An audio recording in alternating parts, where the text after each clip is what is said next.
இன்றைக்கி lunch box menu வந்து என்னோடய சின்ன பையன் தான் கொடுத்துருந்தான். இன்றைக்கி மட்டும் இல்லை, 90% எப்போவும் அவன் தான் கொடுப்பான். ரொம்ப நாள் சிக்கன் பிரியாணி கேட்டுகிட்டே இருந்தேன். அதனால் முதல் நாளே வாங்கிட்டு வந்து ஃப்ரிட்ஜில் உப்பு மஞ்சள்தூள் மட்டும் போட்டு வச்சுருந்தேன்.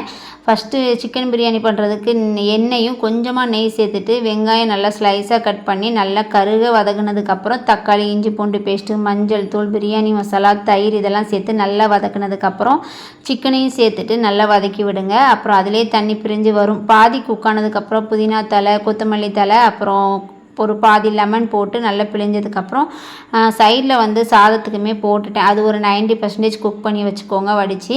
அப்புறம் சிக்கனும் நல்லா ஃபுல்லாக வெந்ததுக்கப்புறம் சாதத்தை சேர்த்து நல்லா கிளறிட்டு ஒரு பவுலில் கங்கு போட்டு அதில் நெய் போட்டு புகை வெளியிட விடாமல் தோசைக்கல் மேலே வந்து பாத்திரத்தை வச்சு ஒரு 10 நிமிஷம் தம் கொடுங்க. சூப்பராக ரெடி ஆயிரும். பசங்களுக்கு அப்பாக்கெல்லாம் கொடுத்து விட்டதுக்கப்புறம் பதனி வச்சுருந்தாங்க, வாங்கி குடிச்சிட்டு கார்டனில் கொஞ்சம் தென்னைக்கு வந்து மருந்தடிக்க வேண்டிய வேலை இருந்துச்சு.